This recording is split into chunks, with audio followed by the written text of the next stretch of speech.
Fratelloni's Hardware and Garden Stores. Is there a doctor in the house? I'm playing golf. Fratelloni's Hardware and Garden Stores brings you Garage Logic Podcast number 1293.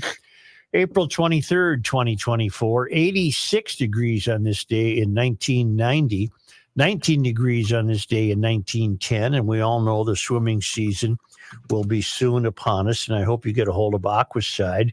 They've been helping people maintain Great Lake shores for more than 60 years with a complete line of lake and pond control products that take care of weeds and algae. The products are easy to use. They work quickly. They're very effective.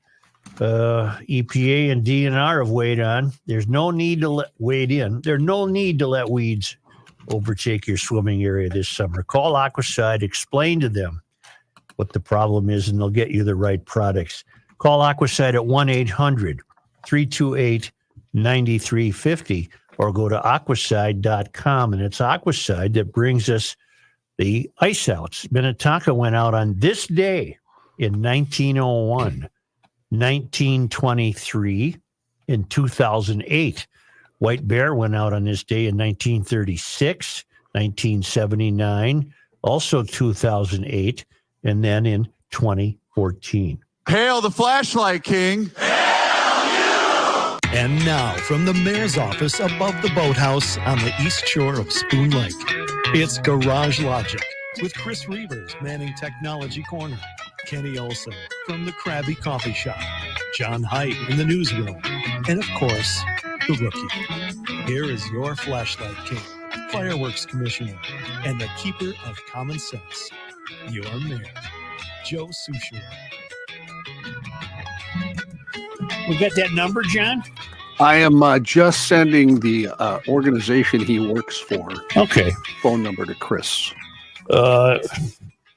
It's a little late, but we sometimes run on the fly here. We're trying to reach a guy named Steve Stalinsky, who wrote a guest opinion piece today in the Wall Street Journal, and we're in unanimous agreement here on the show, the staff here in this building and our remote employees, that he's on to something regarding the protests against Israel that are expanding on college campuses. We now know that GOP senators are urging Biden to mobilize the National Guard to protect the Jewish college students. Good Lord. What we're also unanimously in agreement with is that there's something very deep and disturbing going on here. And that is that Jewish Americans have been placed at risk on college campuses, including the most elite colleges in the country, Yale, Harvard, Columbia, Barnard. And it's very telling of what these college kids are thinking of and who might be prodding them. Where is their hatred coming from? How have they developed it so readily? Yesterday, I was wondering about Isra Hersey, Omar's daughter. She might have come to it naturally by birth, but we're talking about kids you send off to school, and the next that were raised here, went to a nice high school. The next thing you know, they're living in a tent on the lawn at Columbia. And as Reavers pointed out, take a look at photographs of the campion on the lawn of Columbia University. All the tents are the same color. They all appear to be, I'm not a tent expert. I'm not here for the camping. Right. I don't know much about tents, except they all look like what I would consider a very nice tent. They're all brand new. Brand new, all uniform color, all lined up, as though someone might have erected them for them. It seems extremely organized. Very organized. Yeah. And where did the kids suddenly all get the same tent? Did they go to Dick's Sporting Goods? Well, because I think you just nailed it. You don't even have to ask that rhetorical question. Somebody did this. It was provided for them, wasn't it? Yeah, because some of them we all know are homeless and hungry. Well, poor Isra Hersey's been stricken with hunger. Because she was suspended from Barnard. But you're right. Just the layout alone, Joe, kids would not set up camp that way. They'd be willy-nilly everywhere, spread out. Yeah, it looked like, X-Fest or Woodstock. It would be all over the place, right? Right. Yeah. This show has done a better job than most in separating fact from fiction and separating fact from conspiracy. But I don't think I don't think we should be calling it a conspiracy to wonder legitimately about what is behind this. What is behind this sudden and seemingly overwhelming development on college campuses, where these kids are so willing to get in? They're all getting in the same colored tents now, and they're carrying on, and they're threatening Jewish kids that from entering the halls of these schools. That's what I don't understand. And how come there's so much hate in such a short amount of time? Anti-Israel protests at New York University's NYU turned on campus turned violent last night when demonstrators hurled bottles at police officers who were sent to the scene to disperse a large unruly crowd. Deputy Police Commissioner of Operations Kaz Dowdy posted a video taken from a live news feed showing airborne bottles flung at police. The NYPD inserted graphics into the video pointing out 4 bottles being thrown in the background as a reporter for ABC 7 described the chaotic scenes unfolding. Let me stop right there and continue to try to build the conversation. This strikes me as more than just a spring fling. This strikes me as more that these are unlike the Vietnam protests from my day when you lit a Neil Young candle and sat around or lit a candle and listened to a Neil Young song. I don't recall in my day anyone chanting "Death to America." Right. This is more than a spring break letting down the hair. This is more than. There's more here than meets the eye. NYPD sources confirm 133 demonstrators were arrested at the NYU protest last night.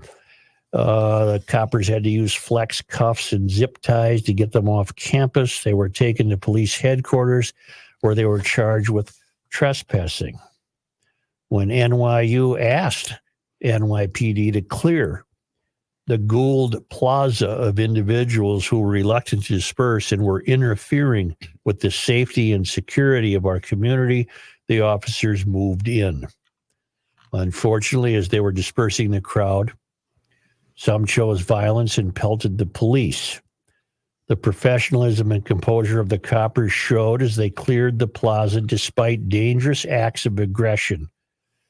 Mass arrest began around 8:30 p.m. The university was deeply disturbed when early Monday afternoon, additional protesters, many of whom believe were not affiliated with NYU, not affiliated, suddenly breached the barriers that had been put in place at the north side of the plaza and joined others already on the plaza.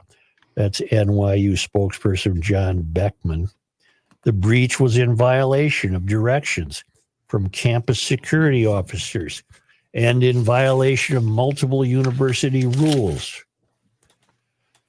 That development dramatically changed the situation. We witnessed disorderly, disruptive, and antagonizing behavior that has interfered with the safety and security of our community, and that demonstrated how quickly a demonstration can get out of control or people can get hurt.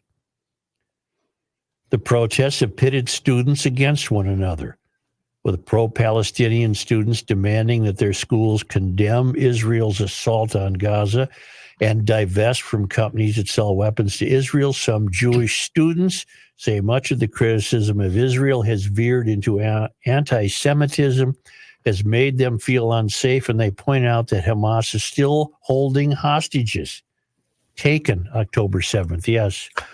I'm guessing there's nothing in that article, but do you know otherwise? I'm going to ask the question we're not supposed to ask in 2024. What are the demographics of these kids? White, black, female, male, from other countries, born here? Any Pronouns? any information like that at all? No, and that's the kind of thing that in 2024, news gathering institutions are probably predisposed to not report. I know, but yeah, I know absolutely. But when you say some of these protesters appear not to be interlopers, I don't know the word you used, from outside. Yeah. I can't help you, but Rook, get on that. Okay. Who are the protesters? Well, Right. do your own Google thing. Yeah. The university requested the assistance of the NYPD. Interesting. The American flag was taken down at one point, and the Palestinian flag raised. Yeah, I remember that from yesterday. Yeah. Now turn to the fellow we will call, or I don't know, Chris, have you received that information from John yet? I have. I was waiting to play a certain clip from Columbia, but I'll wait You until may you're done. play it. Well, this is a flashback video, ladies and gentlemen. I don't know how to pronounce her name, so you're going to have to help me. Columbia University's current president is Monish Shafiq. Mm-hmm. Is that how we pronounce her name? Mhm. This was 20 seconds of audio just 2 months after 9/11. Are you ready for this? Yeah. So it's not, you'll always have individuals who will have extreme views.